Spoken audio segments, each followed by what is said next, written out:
ഒരു പ്രൊമോ റിവ്യൂയിലേക്ക് എല്ലാവർക്കും സ്വാഗതം. ഈ റിവ്യൂ ഇഷ്ടപ്പെടുവാണെങ്കിൽ ഒന്ന് ലൈക്ക് ചെയ്തും സബ്സ്ക്രൈബ് ചെയ്തും സപ്പോർട്ട് ചെയ്യണേ. അപ്പോൾ പറഞ്ഞതുപോലെ സ്റ്റാൻലി നമ്മുടെ ബാലചന്ദ്രനെ കാണാനായിട്ട് എത്തുവാണ്. നേരെ വീട്ടിലോട്ടാണ് വരുന്നത്. അലീനയെ കാണണം എന്നതാണ് ആവശ്യം.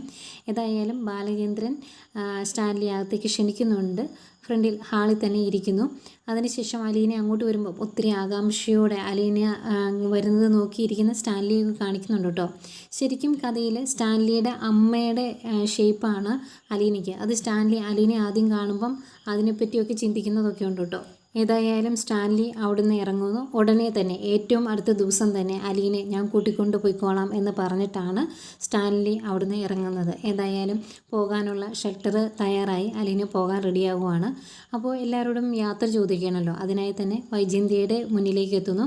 അന്നേരം വൈജയന്തി ശാപവാക്കുകളോടെയാണ് അലീനയെ സ്വീകരിക്കുന്നത്. അലീനയോട് പറയുന്നുണ്ട്, നീ നശിച്ചു പോകും, നീ അനുഭവിക്കും എന്ന് പറഞ്ഞ് ശാപവാക്കുകളാണ് അലീനയുടെ നേരെ ചൊരിയുന്നത്. അന്നേരം സഹിക്കാനാവാതെ അലീനയും തിരിച്ചു ചോദിക്കുന്നുണ്ട്, 10-23 വർഷം മുമ്പ് ആഗ്രയിൽ ആണൊരുത്തൻ്റെ കൂടെ ജീവിച്ചില്ലായിരുന്നോ എന്ന് ചോദിക്കുന്നുണ്ട്. അത് കേട്ട് ഞെട്ടി നിൽക്കുവാണ് വൈജയന്തി. അത് കഴിഞ്ഞ് അലീന പറയുന്നുണ്ട്, ഞാൻ ശരിക്കും എൻ്റെ അമ്മയെപ്പോലെ തന്നെയാണ് കരുതിയത്, അമ്മയെപ്പോലെ തന്നെ എന്നല്ല എൻ്റെ അമ്മ തന്നെയായിരുന്നു എന്ന് പറയുന്നുണ്ട്.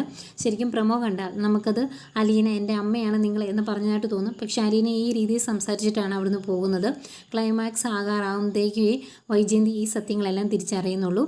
അത് കഴിഞ്ഞ് അലീന നേരെ മുത്തശ്ശിയുടെ അടുത്ത് പോകുന്നു. മുത്തശ്ശിയോടും യാത്ര ചോദിക്കുന്നു. മുത്തശ്ശിക്ക് സത്യങ്ങളെല്ലാം അറിയാവുന്നത് കൊണ്ട് തന്നെ അലീനയുടെ കൈ പിടിച്ച് മാപ്പ് ചോദിക്കുകയും പൊട്ടിക്കരയുകയും ഒക്കെ ചെയ്യുന്നുണ്ട്. അത് കഴിഞ്ഞ് പുറത്തേക്ക് ഇറങ്ങി വരുന്ന അലീന മനുവിനോട് യാത്ര ചോദിക്കുന്നുണ്ട്. സങ്കടം കടിച്ചമർത്തി നിൽക്കുന്ന മനുവിനെയും കാണിക്കുന്നുണ്ട്. അത് കഴിഞ്ഞ് വീട്ടിൽ എല്ലാവർക്കും അറിയാലോ, രോഹിത്തിനും ബബിതയ്ക്കും ഒക്കെ അറിയാം അലീന ഇനി ഈ വീട് വിട്ട് പോവുകയാണെന്ന്. അവരെല്ലാം വിങ്ങി പൊട്ടി കരഞ്ഞ് നിൽക്കുന്നതൊക്കെ കാണിക്കുന്നുണ്ട്. ഏതായാലും അലീനയുടെ ആ യാത്ര ചോദിക്കൽ എല്ലാവരെയും സങ്കടപ്പെടുത്തുന്നുണ്ട്. ഏതായാലും ഇതാണ് പ്രൊമോ ആയിട്ട് കാണിച്ചത്.